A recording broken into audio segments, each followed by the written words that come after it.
नमस्कार, मैं सुकन्या सिंह आप सभी दर्शकों का अपने मनपसंद अन्नदाता कार्यक्रम में स्वागत करती हूं।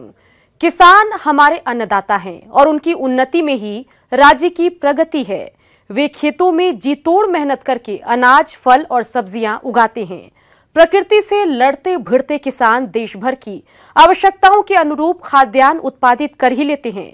ऐसे ही भारतीय किसानों को खेतीबाड़ी से जुड़ी बहुत सी नई लाभकारी जानकारियां देने के लिए हर रोज सुबह हम आपके साथ आते हैं। अदरक की खेती अपने राज्य में बड़े पैमाने पर की जाती है और इस समय फसल बुआई के समय अनुसार बढ़वार की अवस्थाओं पर है। इस समय खेत में जलभराव, खरपतवारों की अधिकता, रोग और हानिकारक कीट अदरक की फसल को नुकसान करते हैं। इसलिए इस समय फसल में कुछ जरूरी प्रबंधनों को करने की जरूरत होती है, जिनके बारे में बता रहे हैं त्रिहुत कृषि महाविद्यालय जिला मुजफ्फरपुर के कृषि वैज्ञानिक डॉक्टर SP सिंह। देखिए, किसान भाई को हम अभी ये राय देंगे कि अभी हमारे फील्ड में देख रहे हैं कि खरपतवार निकाला जा रहा है, खरपतवार निकाल दें। अदरक की अच्छी फसल होने के लिए 2-3 निराई करना आवश्यक हो जाता है। पहली निराई बुआई के 80 से 90 दिन के बाद तथा दूसरी निराई इसके 1 माह बाद करनी चाहिए। किंतु यदि खरपतवार पहले ही आ जाते हैं तो इसके पहले भी एक निराई की जा सकती है। इसके साथ ही साथ समय समय पर गुड़ाई का भी काम करते रहना चाहिए, जिससे वायु संचार अच्छा हो सके तथा अदरक की फसल का पूर्ण विकास हो सके, जो कि उत्पादन से सीधा संबंध रखता है। और इसके बाद जब हल्की बारिश हो जाए तो उसमें यूरिया का टॉप ड्रेसिंग करें, है ना। यूरिया जो है 180 किलो प्रति हेक्टर की दर से देते हैं। 1 से 2 पता होने के बाद उसको 3 भाग में बांट देते हैं और 3 बार में उसको यूरिया का एप्लीकेशन करते हैं। हमारे किसान भाई एक और चीज़ देख रहे होंगे, वो उजला उजला जो पौधा सब हो गया है, हल्का पीला हो गया है, उसमें फेरस सल्फेट जैसे 5 से 8 ग्राम प्रति लीटर पानी के हिसाब से घोल बना के छिड़काव करें। और ये जो है सो फिर करीब करीब 20 से 25 दिन के बाद फिर दूसरा छिड़काव करेंगे तो उनके अदरक जो है, जो उजला रंग के जो पत्ती दिखाई दे रहा है, वो धीरे धीरे हरा हो जाएगा। नवंबर माह में पत्तियों का विकास तथा धनकंद की मोटाई बढ़ना आरंभ हो जाता है, तो उस समय उपज ज्यादा प्राप्त करने के लिए मिट्टी चढ़ाना आवश्यक हो जाता है, जिससे कंदों का विकास अच्छा होता है तथा उत्पादन में वृद्धि हो जाती है। अदरक की फसल में जल निकास का उचित प्रबंध करना चाहिए, अन्यथा फसल पर विपरीत प्रभाव पड़ता है तथा पौधे एवं पत्तियां पीली पड़ने लगती हैं। इसलिए समय समय पर वर्षा के ज्यादा पानी को खेत से बाहर निकालने की उचित व्यवस्था होनी चाहिए। आमतौर पर वर्षा ऋतु में सिंचाई की आवश्यकता नहीं पड़ती है, क्योंकि समय समय पर वर्षा होती रहती है। यदि समय पर वर्षा नहीं होती तो आवश्यकता अनुसार सिंचाई कर देनी चाहिए। सर्दियों में फसल की स्थिति के अनुसार 10 से 15 दिन में सिंचाई कर देनी चाहिए। अभी जब ज़्यादा बारिश होती है तब बीमारी आने की संभावना बढ़ जाती है, क्योंकि खेत में ज़्यादा नमी रहता है तो गांठ गलन रोग की प्रकोप होती है। पत्ती ऊपर से लाल हो जाती है और लाल होने के बाद उसके तना को हिलाने से मिट्टी के सतह से वो टूट जाती है और उसको दबाने पर वो गल जाता है। उसके जो ज़मीन से सटा हुआ जो भाग होता है वो गल जाता है, उसको दबाने से वो पचपच करने लगता है, तो समझ जाइए कि गांठ गलन रोग है। उसके लिए जो है सो आपको रीडोमिल और उसके साथ एंटीबायोटिक जैसे स्ट्रिप्टोसाइक्लिन या एग्रोमाइसिन दवा का दोनों का घोल बना के रीडोमिल का 2.5 ग्राम और 3 लीटर पानी में 1 ग्राम जो है सो एंटीबायोटिक जैसे स्ट्रिप्टोसाइक्लिन को घोलकर और उसके पत्ती के छिड़काव करते हुए जितने के जड़ के पास जो जिसमें बीमारी लग गया है उस सब पर छिड़काव करें और ज़्यादा ग्रसित हो गया हो वैसे पौधे को खेत से उखाड़ दें। कीट नियंत्रण। तना बेधक कीट अदरक की फसल को हानि पहुंचाने वाला प्रमुख कीट है। इसका पिल्लू तने को बेधकर उसकी आंतरिक कोशों को खा लेता है। इसके द्वारा भेदित तने के छिद्र से फ्रास निकलता है और पौधे की ऊपरी भाग की पत्तियां पीली पड़ जाती हैं। इसका वयस्क कीट मध्यम आकार का होता है, जिसमें 20 मिलीमीटर शलभ युक्त नारंगी पीले रंग के पंख होते हैं और बहुत बारीक काली चित्ती के निशान होते हैं। इसका पिल्लू हल्के भूरे रंग का होता है। इनका प्रभाव सितंबर से अक्टूबर के बीच होता है। इन कीटों की रोकथाम के लिए जुलाई से अक्टूबर माह के बीच मेलाथियान 2 ml दवा का प्रति लीटर पानी में घोल बनाकर छिड़काव करना चाहिए। इस प्रकार अदरक की फसल में सही प्रबंध करके अच्छी उपज ले सकते हैं। चलिए अब रुख करते हैं अगली कड़ी की ओर। प्रदेश के किसान भाई अगर अपनी आमदनी बढ़ाना चाहते हैं तो उनको कृषि से संबंधित व्यवसायों को भी अपनाना होगा और तसर रेशम कीट पालन भी एक ऐसा ही सरल कृषि व्यवसाय है जो कि थोड़ी सी पूंजी और प्रशिक्षण लेकर किसान आसानी से कर सकते हैं। इतना ही नहीं, इस व्यवसाय को घर की महिलाएं भी सरलता से कर सकती हैं। तो चलिए तसर रेशम कीट पालन के बारे में विस्तार से जानते हैं केंद्रीय तसर अनुसंधान एवं प्रशिक्षण संस्थान के निदेशक डॉक्टर आलोक सहाय से।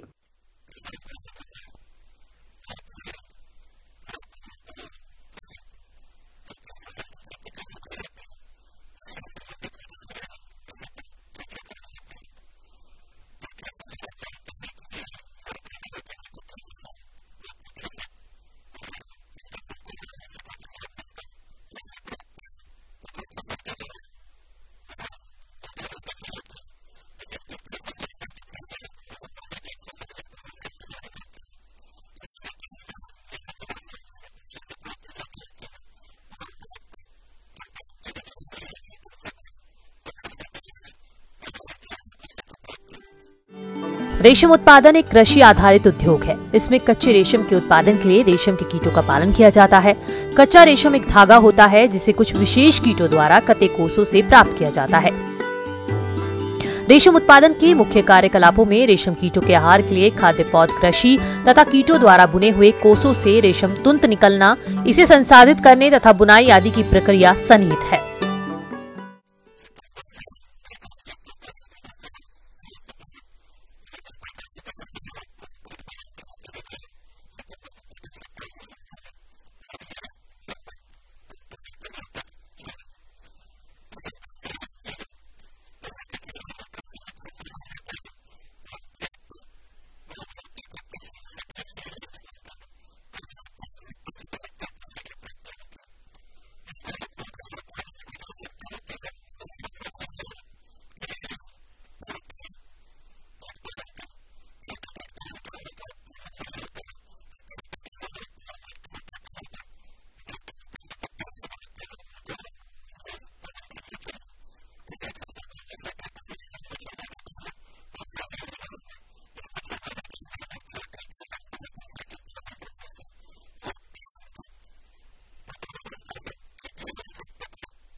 चौकी तसर रेशम कीट पालन के लिए सबसे पहले 40 गुणा 30 गुणा 10 मीटर आकार के नायलॉन नेट को मजबूती से तानकर इस प्रकार बांधें कि चौकी बागीचे के 70 पौधों के एक समूह को ढका जा सके, जो द्वितीय अवस्था तक 225 रोग मुक्त चकत्ते के कीट पालन के लिए पर्याप्त होते हैं।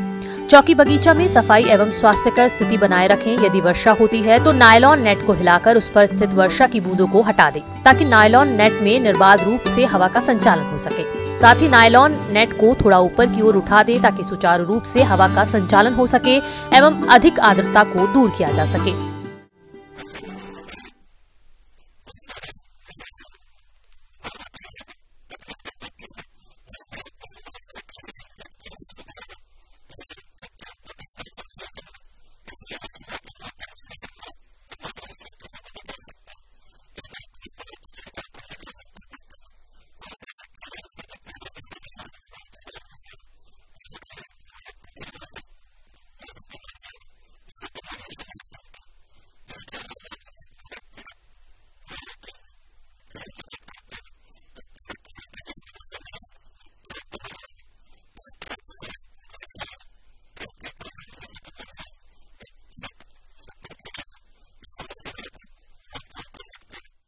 उत्तरावस्था कीट पालन हेतु द्वितीय मोल्ड के एक दिन बाद किशोर लार्वों को चौकी बगीचे से आर्थिक पौधारोपण या वन्य वृक्षों झाड़ियों पर स्थानांतरित करें। स्थानांतरण के दौरान लार्वा का पौधों पर वितरण समान रूप से पत्तियों की मात्रा को ध्यान में रखते हुए सही अनुपात में करें, ताकि एक ही जगह अधिक लार्वा एकत्र न हो जाए तथा कीटों को बार बार स्थानांतरण करने से बचा भी जा सके। लार्वा को रेंगते हुए जमीन पर उतरने से रोकने के लिए पौधे की तने पर चौड़ी पॉलीथीन की पट्टी लपेट दें और इसकी बाहरी सतह पर ग्रीस लगा दें। इसी प्रकार चींटियों के आक्रमण को रोकने के लिए पौधों के तने पर साधारण ग्रीस एवं मिथाइल पैराथियोन के मिश्रण को लगा दें। जब कुछ लार्वा कोसा बनाना शुरू कर दे तब सभी लार्वों को उन पौधों पर स्थानांतरित करें जिन पर 2 से 3 दिनों तक खाने हेतु पर्याप्त मात्रा में पत्तियां उपलब्ध हों। लार्वों को पीड़कों एवं परभक्षियों से बचाने हेतु सुबह से शाम तक कीट पालन प्रक्षेत्र की निगरानी आवश्यक है। कोसा बनने के 6 से 8 दिनों के बाद जब वे सख्त हो जाएं तो कोसों की कटाई कर लें। कोसों की कटाई के लिए इनसे लदी हुई सभी टहनियों को काट लें और कोसों को सावधानी पूर्वक छुड़ाकर अथवा धारदार चाकू से उनके छल्लों को काटकर टहनी से अलग कर लें।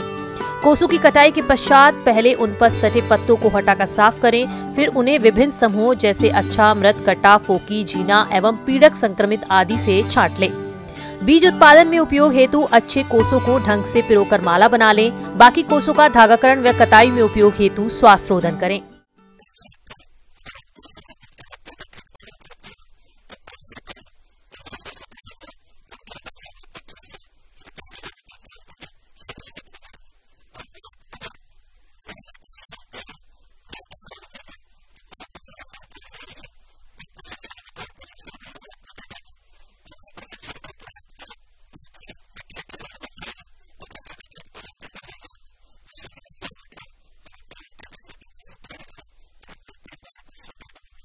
मौसम के अनुसार प्रबंधनों पर ही टिकी है आपकी खेतीबाड़ी, इसलिए मौसम पूर्वानुमान और उस पर आधारित साप्ताहिक कृषि सलाह इस प्रकार हैं।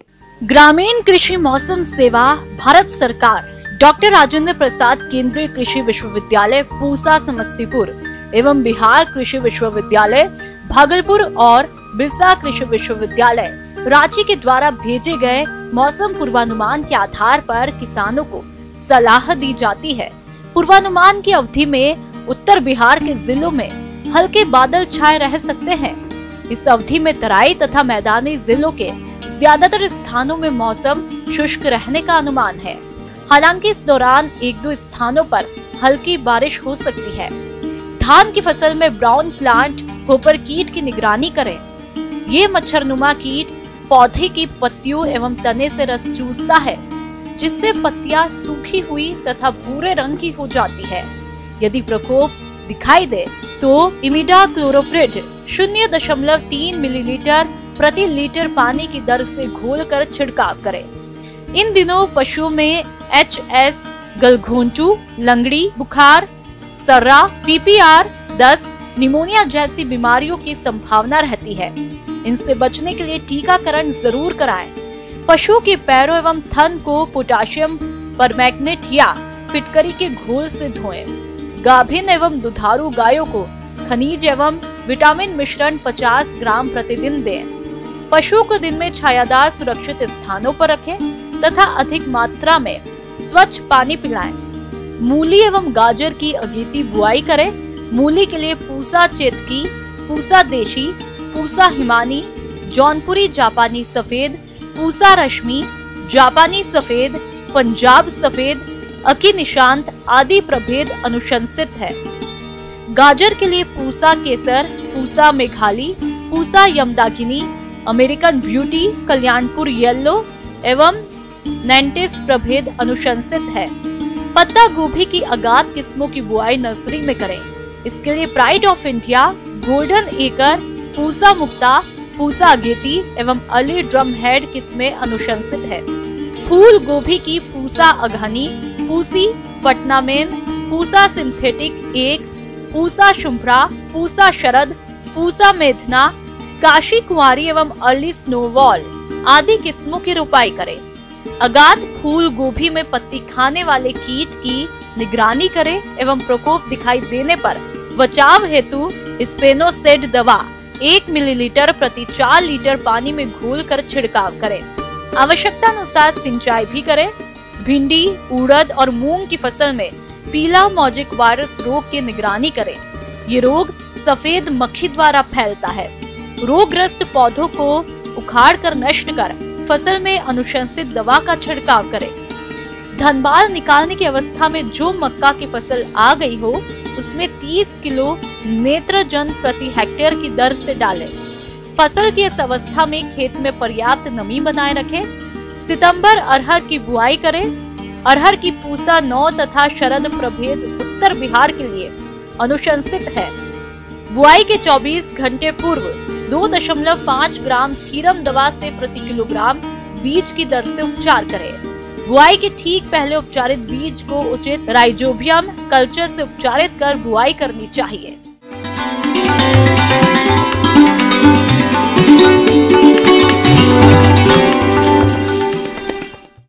अन्नदाता हेल्पलाइन निशुल्क फोन संपर्क सेवा के माध्यम से आपके द्वारा पूछे गए प्रश्नों में से एक या दो महत्वपूर्ण प्रश्न को हम अपने कार्यक्रम में शामिल करते हैं और इसी के तहत आज का चयनित प्रश्न और उसका जवाब इस प्रकार है। निःशुल्क अन्नदाता हेल्पलाइन में आज हमने जिस प्रश्न को शामिल किया है उसे पूछा है गांव करजन जिला पटना के संतोष सिन्हा ने। आपने दुधारू पशुओं में बांझपन की समस्या एवं इसकी रोकथाम पर जानकारी चाहिए है, तो इसके लिए देखिए कार्यक्रम का यह अंश।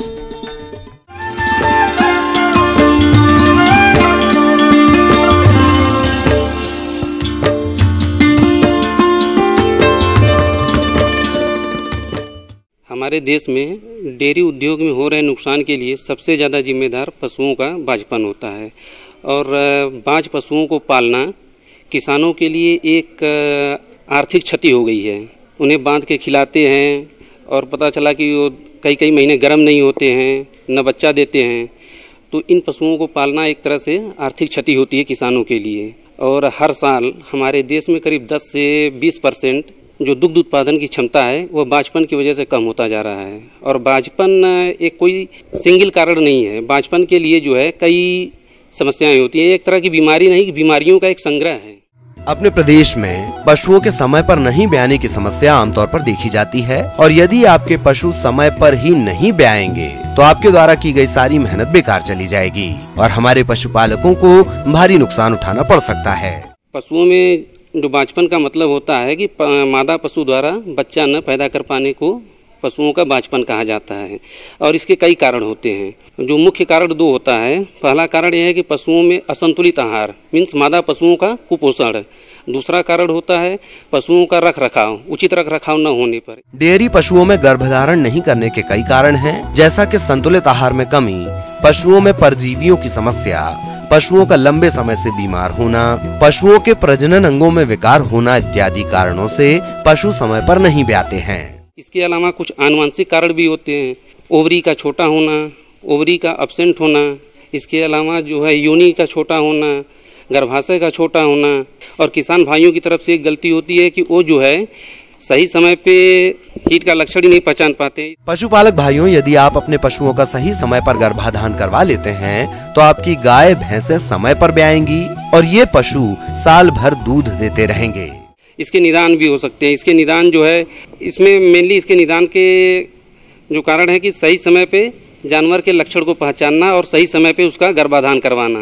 गर्भाधान हमेशा जो है कामोत्तेजना अवधि में ही करवानी चाहिए। यदि जानवर जो है सुबह में गर्मी में आए तो शाम को और शाम को आए तो सुबह में करवाएं। और जनरली जानवर जो होते हैं वह करीब 15 से 18 घंटे तक गर्म होते हैं। लेकिन यदि कुछ जानवर ऐसे होते हैं जो 30 घंटे 32 घंटे तक गर्म रहते हैं तो उनको कम से कम 12 घंटे के अंतराल पे 2 बार सीमेंट डलवाना चाहिए। सीमेंट डलवाते हैं वो पशुपालन भाई ध्यान दे कि जो सीमेंट डालने वाला आता है वो सही से एक्स्ट्रा की थाइंग कर रहा है कि नहीं, जो पानी में डुबो के गर्म करता है उस पर भी ध्यान दे।